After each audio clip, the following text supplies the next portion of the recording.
سلام دوستای عزیزم، امیدوارم که حالتون عالی باشه، روز و شبتون پر انرژی. بهترینا رو براتون آرزو میکنم. امیدوارم که بهترین اتفاقات تا این لحظه افتاده باشه. کلی پیام محبت آمیز راجع به قسمت 1 و 2 دادید. تازه کجاشو دیدید؟ کلی اتفاقای خفن، کلی اطلاعات خفن تو قسمت‌های بعدی تو راهه که اصلا هنوز بهشون نرسیدیم. ما تو دوره جادوی درآمد دلاری تصمیمی که داریم چیه؟ اینه که ما نقشه راه رسیدن به درآمد $2000 رو تقدیمتون کنیم و دقیقاً پله به پله بر همون اساس داریم پیش میریم که به اون نقطه برسیم و اون قسمت آخره که قسمت اصلا فوق ویژه، کلی سورپرایز توش هست و اطلاعات جذاب و اینجور داستانا. حالا ما تو قسمت اول اومدیم یکم بررسی کردیم آقا حسام خودش چه عواملی باعث شد به اون نقطه برسه، درسته؟ تو قسمت دوم اومدیم گفتیم که آقا چه عواملی باعث شده ما تو زندگیمون الان فقیر باشیم، چی باعث شده که ما نتونیم به خواستهامون برسیم، نتونیم به آرزوهامون برسیم و الان یا به اندازه کافی پول نداریم یا الان فقیریم. اوکی، اینم بررسی کردیم. این قسمت چی رو میخوایم بررسی کنیم؟ اینکه ما چیکار بکنیم که به ثروت برسیم، اینکه ما چیکار بکنیم که پولدار بشیم. سوال خیلی مهمیه. من چطور تو ایران میتونم پولدار بشم؟ یعنی جواب این سوال انقدر ارزشمنده که من حاضر بودم میلیاردها تومان پول بدم که 7 سال پیش 8 سال پیش زمانی که من اوایل کارمو شروع کرده بودم یکی جواب این سوال به من بده آقا من چطور تو ایران پولدار شم. این سوال تمام آدماییه که تو ایران دارن زندگی میکنن و پولدار نیستن. اوکی، بیام یکم عقب‌تر. من یه سوال ریشه‌ای تر ازتون بپرسم که دقیقاً به همین داستان مربوطه. اصلا چرا ما باید بیایم تو بازارهای مالی کار کنیم؟ این دوتا سوال به هم گره خوردن. ما چطور تو ایران پولدار شیم؟ اوکی، میگی حالا برم 1000 تا راهو امتحان کنم. بعد میگی خب چرا اصلا برم تو بازارهای مالی کار کنم؟ آیا بازار مالی همون راهی است که میتونه منو پولدار بکنه؟ جواب این دوتا سوالو میخوام الان بهتون بدم. آقای اندرو کارنگی یکی از ثروتمندترین مردای تاریخه که ثروتش تو زمان خودش اگه بیای مقایسه کنی از ایلان ماسک خیلی بالاتره. میگه که پولدار شدن، دقت کنید، پولدار شدن راحت ترین کار تو دنیاست برای کسانی که فرصت بین هستند. یکم ترجمهش کنیم با هم، امروزی ترش کنیم. میگه آقا پولدار شدن خیلی راحته ولی برای کسی که فرصت ها رو ببینه. حالا یه سوال پیش میاد، فرصت امروز چیه؟ دقیقاً من فرصت ها رو باید از کجا پیدا کنم؟ الان من اوکی پولدار شدن گره خورده به فرصت از کجا پیدا کنم؟ من از کجا بفهمم فرصت این لحظه چیه؟ یک کتابی وجود داره به نام کتاب موج سوم، حتما پیشنهاد میکنم برید مطالعه کنید. کتاب بسیار جذابی راجع به گذشته است. بیایید بریم سالها قبل با هم. میخوام همه کیفاتون رو جمع کنید، کاغذاتون رو که میذارید رو میزتون، بیایید با هم بریم سفر در زمان، بریم سالها قبل. اصلا زمانی که انسان‌ها تنها کاری که میتونستن بکنن کشاورزی بود. چه اتفاقی افتاد اون موقع؟ اون موقع انقلاب کشاورزی رخ داد. همه رفتن سر زمیناشون. راجع به پدر بزرگمون دارم صحبت میکنم. اون زمان همه رفتن شروع کردن به کار کردن، سر زمین کشاورزی میکردن، نمیدونم جو میکاشتن، نمیدونم میوه میکاشتن، چیزای مختلف. و اتفاقی که براشون رخ میداد چی بود؟ اتفاقی که براشون رخ میداد بابت این که میرفتن سر زمینا پدر بزرگامون کار میکردن، سکه میگرفتن، نمیدونم طلا میگرفتن، نمیدونم اینا رو میگرفتن و کار میکردن. حالا اون زمان سرمایه چی بود؟ سرمایه کارگرایی بودن که اینجا کار میکردن دیگه، این کسایی که رو زمینا کار میکردن، و سرمایه اصلی زمینایی بود که اونجا وجود داشت و اون فرصت اصلی که وجود داشت این زمینا و این شرایط بود. اون زمان فرصت کشاورزی بود. یعنی من اگه میمدم برمیگشتم میخواستم با پدر بزرگ شما صحبت کنم، میگفتم برو کشاورزی انجام بده، حواست باشه برو زمین بخر، حواست باشه یه زمین تو نری با یه کوبیده جا به جا بکنی. همه ما پدر بزرگامون این داستانا دارن دیگه، یه ذره برگردید عقب تو ذهنشون این هست که رفتن یه جایی یه کار عجیب غریبی کردن، یه زمین مثلا 2000 متری رو با یه کوبیده جابجا کردن. چرا؟ چون فرصت اون زمانو درک نمی‌کردن، چون متوجه نبودن که چه گوهری داره از کنارشون میگذره. چون متوجه نبودن که چه الماسی رو دارن از دست میدن. دقیقا مثل الان که خیلی دارن یه سری الماسا رو از دست میدن و متوجهش نیستن. پس ما تا این نقطه رسیدیم که انقلاب کشاورزی رخ داد. آقای هنری فورد همون زمان انقلاب کشاورزی داشته سر زمین و این ور اون ور کار میکرده. یه روزی مادرش مریض میشه. بعد از اینکه مادرش مریض میشه تایمی میگذره، پول نداشته و اینا، مادرش فوت میکنه میره. ولی این مریض شدن و فوت کردن مادرش یه جرقه تو ذهن این آدم میزنه. میگه بابا چقدر دنیا عجیب شده، من اگه سر زمین نرم، مامانم مریض باشه، هیچکی نیست سر این زمینه کار کنه، هیچکی نیست بره پول در بیاره. میاد چی کار میکنه آقای هنری فورد؟ میاد انقلاب صنعتی رو ایجاد میکنه. انقلاب صنعتی که اتفاق میفته چی میشه تو دنیا؟ کارخونه ها ایجاد میشن. تو کارخونه ها کارمند و کارگر میره ساخته میشه و اتفاقی که میفته اینه که ابزارالات صنعتی ایجاد میشه. دیگه کشاورزی یه لول ساده تر میشه، همه کار آسون تر میشه. حالا اون موقع فرصت چی بود؟ اون موقع فرصت این کارخونجات بودن، استفاده از این کارخونه ها بود، استفاده هم تخصص داشتن راجع به این ابزارالات بود که تو میتونستی ازشون استفاده بکنی پولدار بشی.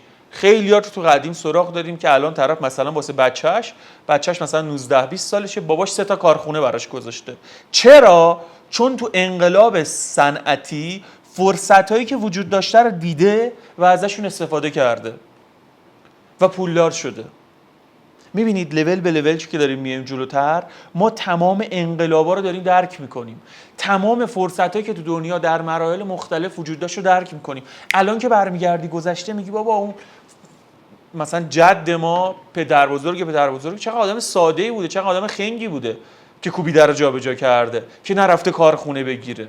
این روزا خیلی از ما ناآگاهیم نسبت به فرصتایی که وجود داشته و ازشون استفاده نمی‌کنیم.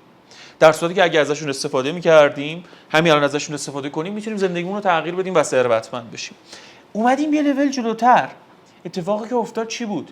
این کارخونه‌ها، این مراکز بزرگ، بابا همه چی داشتن. تولید می‌کردن، دستگاه تولید می‌کردن، نمیدونم اصلا کارخونه‌های مختلف، قهوه تولید می‌کرد، کامپیوتر تولید می‌کرد، نمیدونم ساعت، همه دیگه انقلاب صنعتی ایجاد شده بود.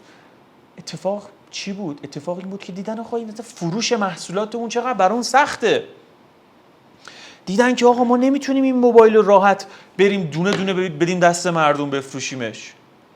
نمیتونیم ما این کار رو انجام بدیم. نمیتونیم ما بریم مثلا میگم برای فروش یه دستگاه صنعتی دم در 5000 تا کارخونه. یه اتفاق ویژه تو دنیا افتاد. انقلاب دیجیتال شکل گرفت. فرصت دیجیتال ایجاد شد. اون زمان چی فرصت بود؟ زمانی که انقلاب دیجیتال رخ داد. دارم راجع به چند سال اخیر صحبت میکنم، 5 سال 10 سال قبل. انقلاب دیجیتال اومد، فضای مجازی ایجاد شد، اینستاگرام، تلگرام، واتساپ، فلان، اینا همه اومدن عواملی شدن برای پولدار شدن آدما. خیلی‌ها میتونستن از اینا استفاده بکنن و از طریقشون پولدار بشن. حالا کیا از طریقشون پولدار شدن؟ کسایی که اون زمان این فرصت رو دیدن، کسایی که اون زمان از این فرصت استفاده کردن.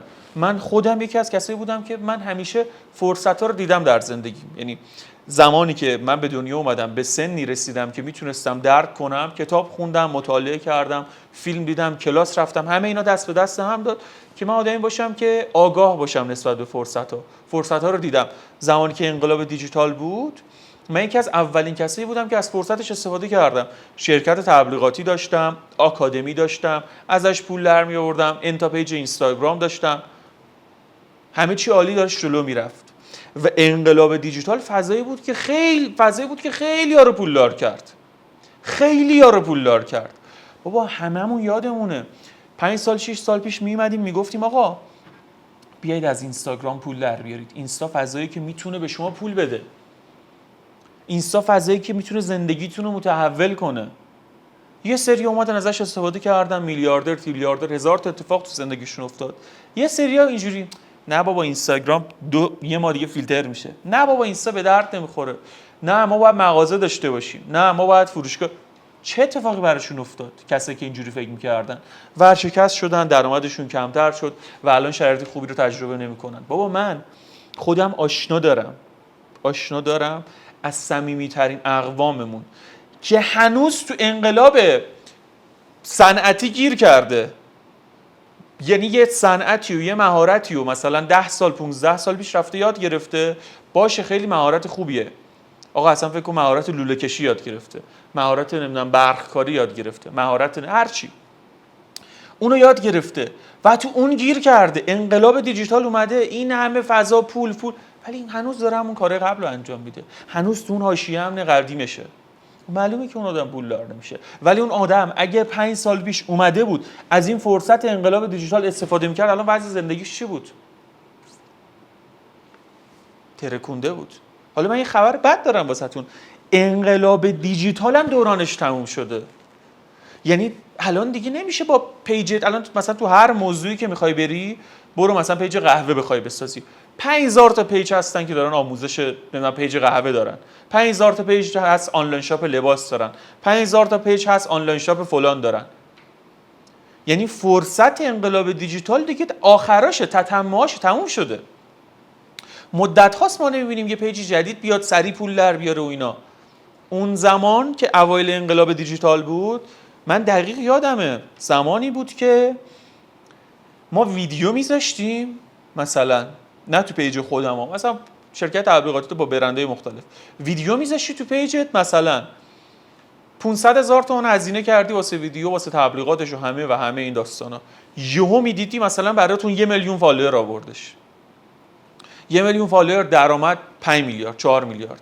ولی گذشت دیگه، از اون فرصت ها وجود نداره. الان رشد کردن تو فضای اینستاگرام، فضای دیجیتال سخته. دوران انقلاب دیجیتال تموم شده.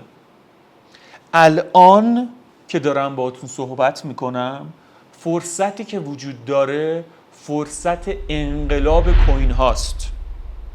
الان دنیا داره میره به سمت انقلاب کوین ها، دنیا داره میره به سمت بیت کوین، دنیا داره میره به سمت بازار مالی، دنیا داره میره به سمت ارز دیجیتال. و این اتفاقیه که امروز این فرصتیه که ما میتونیم ازش استفاده کنیم. ما هنوز نباید گیر کنیم تو انقلابای قبلی. اگه گیر کنی عقب مونده ای تو زندگیت، اگه گیر کنی به هیچ جایی نمیتونی برسی. پس نقطه سر خط اتفاقی که افتاد این بود که آقای ساتوشی اومد بیت کوین رو ایجاد کرد، فضای ارز دیجیتال رو ایجاد کرد، این فضا ایجاد شد و یه انقلاب جدید در حال رخ دادنه. چرا با این قدرت میگم انقلاب جدید در حال رخ دادنه؟ یه 50 روز 100 روز دیگه انتخابات آمریکاست. بیشترین موضوع صحبت‌های ترامپ چیه؟ راجع به بیت کوین صحبت میکنه، از بیت کوین حمایت میکنه. اصلا یه سمینار، یه کنگره داشت راجع به بیت کوین، در کلی راجع بهش صحبت کرد، گفت حمایت میکنیم. گفت اگر قراره بیت کوین قیمتش سر به فلک بکشه، به آسمون برسه، من اونیم که میرسونمش اونجا. چرا؟ چون فهمیده باید ازش استفاده کنه، چون فهمیده اگه ازش استفاده نکنه تموم میشه، چون فهمیده چین و روسیه منتظرن که بقاپن. چین و روسیه جلوتر از آمریکا بودن، ولی آمریکا از زمانی که متوجه شدن که انقلاب کوین ها داره اتفاق میفته اومدن همراه شدن. چرا؟ چون دو دستن. یعنی کلا در مقابل فرصت ها و انقلابایی که ایجاد میشه دو دستن آدم‌ها، یا موج سوار میشن یا تو موج غرق میشن. یعنی تو یا میتونی میای از این انقلاب یا از این فرصت استفاده میکنی، یا توی موجی که ایجاد شده غرق میشی، مثل همه این آدمایی که تو سالهای گذشته غرق شدن، مثل همه اون پدر بزرگایی که تو سالهای گذشته غرق شدن، مثل همه اون آدمایی که انقلاب دیجیتال رو از دست دادن. ولی خبر خوب اینه که الان انقلاب کوین ها و فرصت کوین ها روبروی شماست. فرصت دست اول و تازه‌ایه که شما باید ازش استفاده بکنید. فرصتیه که اگه رو برگردونی یهو میبینید نیست.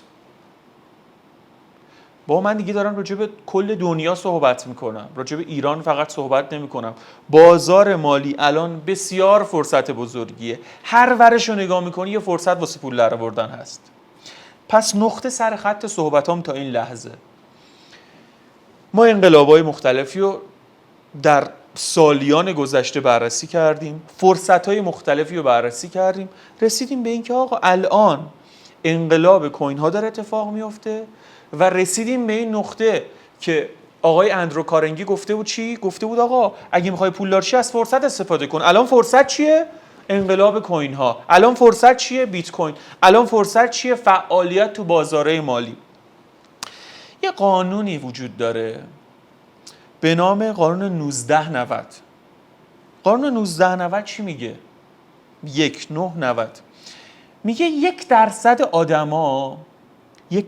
آدما هر فرصتی که پیش میاد در دنیا میرن از اون فرصت استفاده میکنن و از طریق اونا میلیاردر میشن.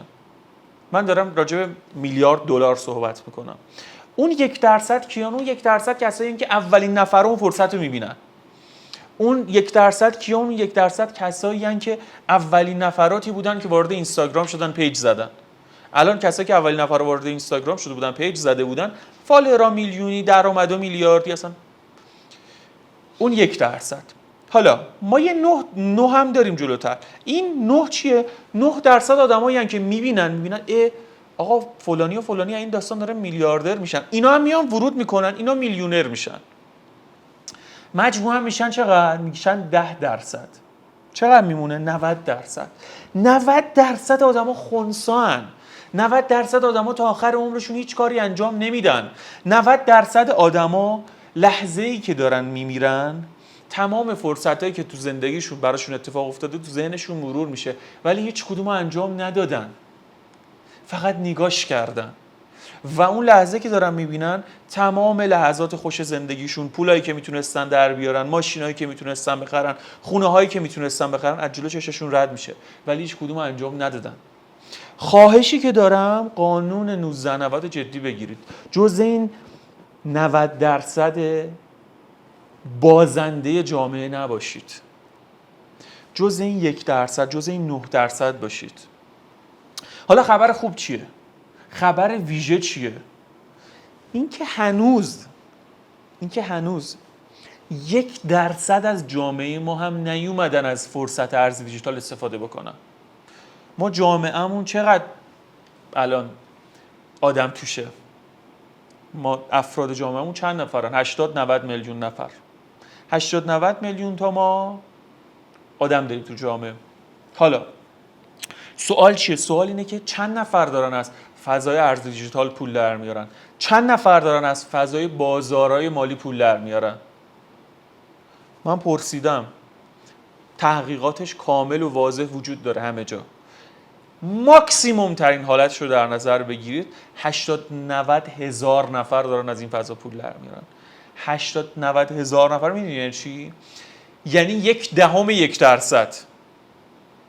یعنی اصلا هیچی، یعنی اصلا عددی نیستن.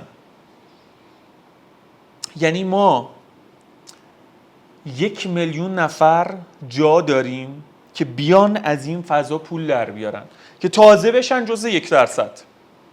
اون میلیاردرایی که گفتم. حالا فهمیدی دارم از چی صحبت میکنم؟ حالا فهمیدی دارم از چه لحظه‌ای صحبت میکنم؟ فهمیدی تو کل تاریخ چی باعث شد آدما پولدار بشن یا فقیر بشن؟ چه چیزایی بوده تو دنیا که نمیدیدیش؟ الان فرصت اینه که تو جز اون 1% برنده و جز اون 1% پولداری باشی که بیای از این فضا پول در بیاری، از فضای ارز دیجیتال، از فضای بازار مالی و از طریقش میلیاردر بشی. حالا چطور من میتونم از این فضا پول در بیارم و از طریقش میلیاردر بشم؟ سوال مهمیه. بیایید این جوابو اصلا اول راجع به خودم بگم. من حسام الان از فضای بازارهای مالی، از فضای ارز دیجیتال چطور دارم پول در میارم؟ جواب این سوال خیلی مهمیه. میخوام بهتون بگم من و تمام بچه‌هایی که حالا با من یاد گرفتن و تو این فضا دارن کار میکنن چجوری داریم پول در میاریم. ببین من کلا 3 تا کار انجام میدم. من کلاً 3 تا کار انجام میدم. یک، اول ویدیو هم یه بار بهش اشاره کردم ولی الان عمیق‌تر و شفاف‌تر راجبش میگم. من همه کارامو دارم با گوشی موبایلم انجام میدم، تو اپلیکیشن مانی میکر انجام میدم و کلاً 3 تا کار میکنم. بذارید بیارم براتون. من توی این اپلیکیشن کار میکنم اگه بیفته و کلاً 3 تا کار انجام میدم. افتاد؟ آره، من کلاً 3 تا کار انجام میدم. یک، میام تو فضای ایردراپ ها، هر ایردراپ و فرصت جدیدی وجود داره رو انجام میدم. ببین دارم فرمول خودم، کاری که خودم میکنم و شفاف بهتون میدم و شفاف بهتون میگم. میام تو فضای ایردراپ ها تمام فرصت ها و پروژه‌ای که وجود داره رو تو طول روز انجام میدم. چقدر براش وقت میذارم؟ روزی 1-2 ساعت. زمانی که از خواب بیدار شدم پروژه ها رو انجام میدم. تمام. حالا پروژه های ایردراپ چی هن؟ پروژه های ایردراپ شما نمونهش رو مثلا رو نات کوین دیدید، نمونهش رو همستر دیدید. پروژه های بزرگ ارز دیجیتال برای اینکه بهتر دیده بشن، برای اینکه بهتر پرزنت بشن، تبلیغاتشون بیشتر بشه، بتونن سرمایه جذب کنن، بتونن یوزر جذب کنن، میان میگن آقا توی مشتری که نه، توی یوزر، توی کاربر، بیا برای من چیکار کن؟ بیا برای من یه فعالیتی انجام بده، مثلا تپ تپ تپ تپ تپ تپ کلیک کن، این کار برای من انجام بده. حالا من در ازای این کلیکی که تو انجام میدی، چون داری تو فضای من کار میکنی، در ازای این که مثلا منو داری معرفی میکنی، من دارم معروفتر میشم، یه پولی به تو هدیه میدم. یه پولی به حال ما به این پولی که اونا به این پروژه ها به شما میدن اصطلاحاً تو فضای بازار ایردراپ ها میگیم ریوارد، یعنی یه پاداشی به تو میده. اوکی، این کل کار اولیه که من انجام میدم. حالا نکته چیه؟ آیا فضای ایردراپ پروژه‌اش همین پروژه همستر و نات کوین اینجور چیزاست؟ نه، اینا پایه‌ای ترین و ساده ترین پروژه‌هایی هستند که تو میتونی تو این فضا انجام بدی. پروژه‌های اصلی، پروژه‌های خفن اصلا انقدر عمومی و پابلیک نمیشن، انقدر معروف نمیشن. پروژه‌هایی هستند که من با اعضای تیمم، من اول صحبتام گفتم کامیونیتی برای ما خیلی مهمه، تیم و تعدادی که ما هستیم خیلی مهمه. ما میریم خودمون شخصا با پروژه‌های خفن صحبت میکنیم، پروژه‌های خفن رو از توی فضاهای مختلف، حالا یه این بخش اطلاعات محرمانه است نمیتونم راجعش صحبت کنم، پروژه‌های خفن رو میاریم و میدیم به بچه‌هامون، بچه‌هایی که تو تیم خودمون هستن، مثلا پیش بچه‌های مانی میکر بهشون میدیم. اتفاقی که میفته پروژه‌ها رو اجرا میکنن تو ساده ترین سطح ممکن و درآمدی که ازشون کسب میکنن $2000 $4000 $5000. نه اینکه اونا صبح تا شب بشینن اینجوری کلیک کنن. ما اصلا خیلی کم از پروژه‌های کلیکی استفاده میکنیم. پروژه‌های اصلی و خفنی که ما انجام میدیم اصلا این بازی‌ها توشون وجود نداره. پروژه‌هایی هستند که ما با ارتباطاتمون، پروژه‌های محرمانه‌ای هستند که اون پروژه‌ها تو سطح عمومی جامعه وجود نداره و فقط تیم ما مستقیم اون شرکت با تیم ما کار میکنه، میدیم و بچه‌ها درآمد کسب میکنن. این یکی از کارهایی که ما انجام میدیم و اصلا ما درآمد $30000 داریم، درآمد $40000، $5000 $4000 که اصلا مثل نقل و نبات زیاده بین کسایی که دارن با ما کار میکنن. $3000-4000 در ماه نقل و نبات زیاده. پس این یه کاری که حسام تو داری انجام میدی. کار دیگه ای که من انجام میدم، من بارها گفتم توی تایمی که آزاد داشته باشم، حالم خوب باشه، وایبم مثبت باشه، میرم ترید و معامله گری میکنم و اونو تأکید کردم که وقتی که حالم خوب باشه انجام میدم. نکته چیه؟ به نظر من، به عقیده شخصی من، صرفاً اینکه یه نفر بفرستی بره ترید بکنه مثل این میمونه که داری کلا سرش میذاری. این جمله من میلیاردها تومن میارزه که اگه یه نفر رو صرفاً بفرستی بره ترید کنه انگار داری کلا سرش میذاری. چرا؟ به خاطر اینکه اون آدم نشسته پای چارت با کلی پیش زمینه و آموزشی که بهش دادی بشینه بخواد ترید کنه. اتفاقی که مطرح میشه چیه؟ سرمایه باید داشته باشه، نمیدونم ریسک باید بکنه، نمیدونم فشار عصبی باید بهش بیاد، همه اینا دست به دست هم میده این آدم خیلی سخت معامله گر بشه. آیا تو سرمایه داری بشینی ریسک کنی با پاش عجیب غریب $1000 تا از دست بره $1000 دیگه بذاری؟ داری یا نداری؟ اگه داری که برو پولاتو هدر بده.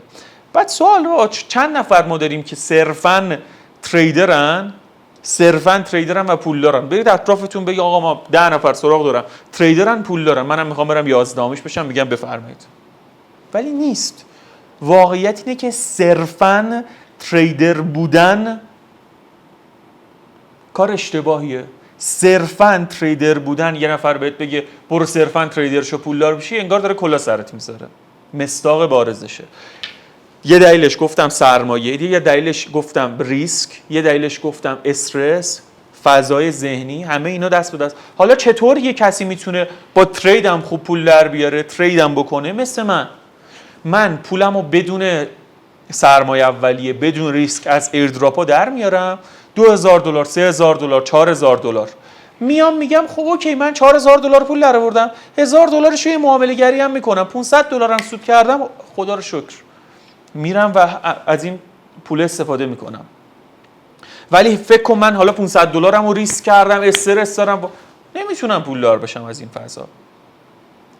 بابا بازار مالی که تو نمیتونی فقط یه بخش کوچیکشو بگیری، اینا با هم وصلن. یه کار دیگه که من انجام میدم چیه؟ هولد و سرمایه گذاری بلند مدت. میام مثلا میگم آقا من این ماه $5000 درآمدم بوده، $4000 درآمدم بوده، $10000 درآمدم بوده. با بچهای تیم اطلاعات محرمانه ما میدونیم که نهنگای بازار، اونایی که خیلی کله گندن تو این بازار، میخوان برن سمت کدوم ارز. الان کدوم خرید کدوم ارز؟ آیا بیت کوین قرار 10 برابر بشه؟ آیا اتریوم قرار 10 برابر بشه؟ آیا ایکس قرار 10 برابر بشه؟ آیا زد قرار 10 برابر بشه؟ شناساییش میکنیم. و این پروسه شناسایی اینا یه پروسه بسیار دوباره اطلاعاتش محرمانه است و تیم محرمانه راجبش دادیم که خارج از ایران دارن این کار رو انجام میدن و اینو بررسیش میکنن. اوکی، تک تک ولت ها و کیف پولا رو ما مانیتورینگ میکنیم، میدونیم که قراره تو بازار چه اتفاقی بیفته. حالا اتفاقی که رقم میزنیم، اوکی آقا پول در آوردی، $2000 شو بذار روی این ارز، بذار بمونه، میذارم میمونه 60 برابر میشه، میفروشمش. این کلا 3 تا کاری که من انجام میدم.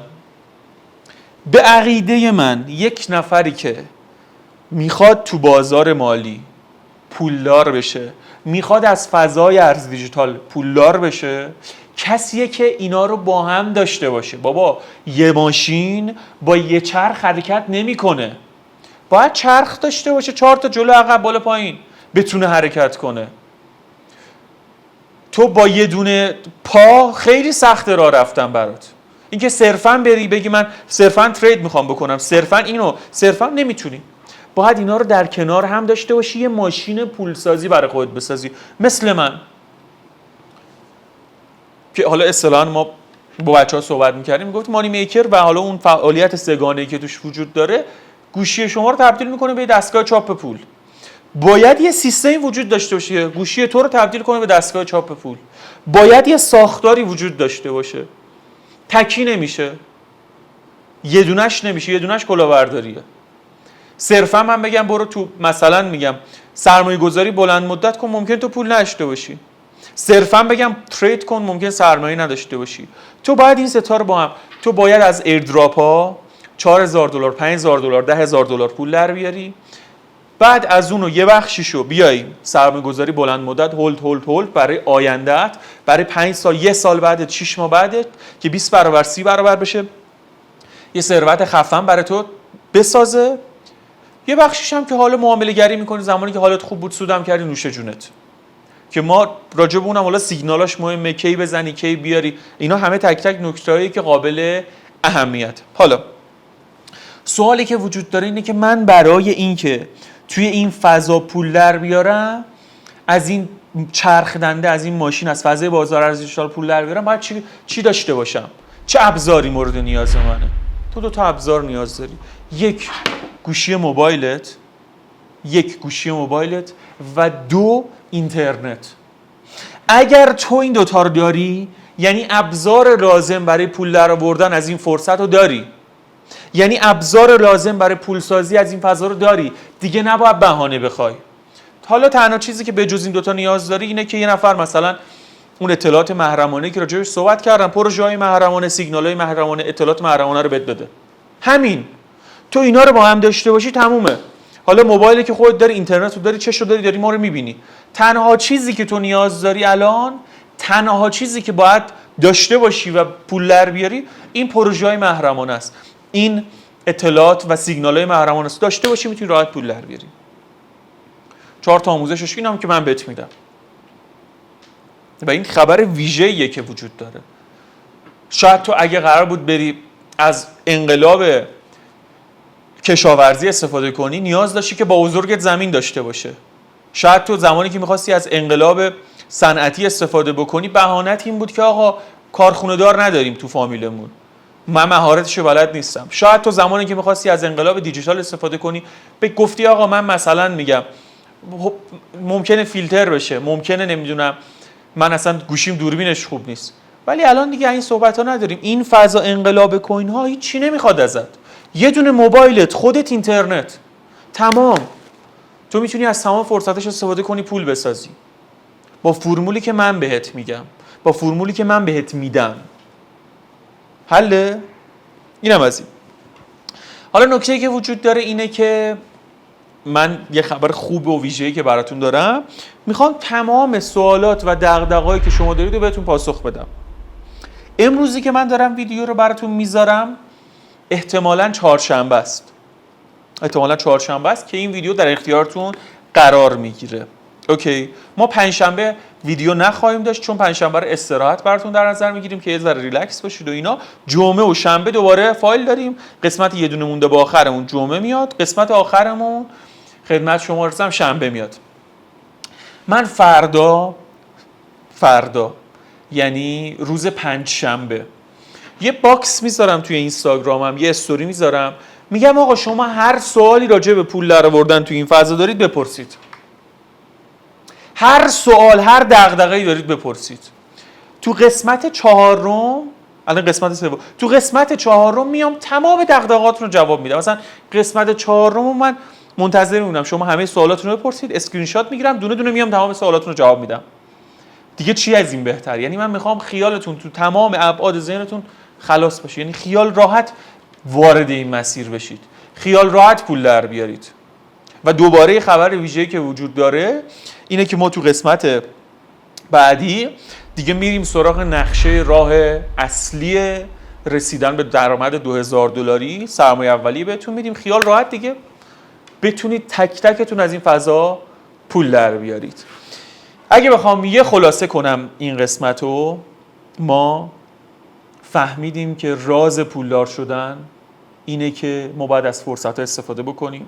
ما فهمیدیم که فرصتی که الان وجود داره، فرصت بی‌نظیری که وجود داره، انقلاب کوین هاست که باید ازش استفاده بکنیم.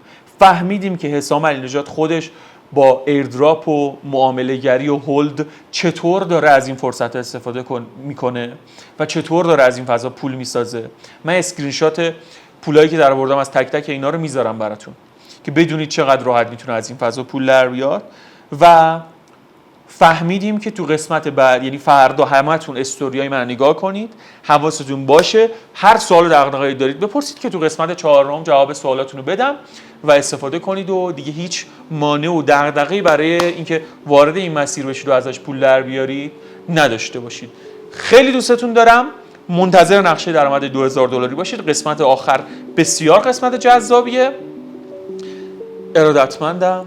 دوستتون دارم بسیار زیاد.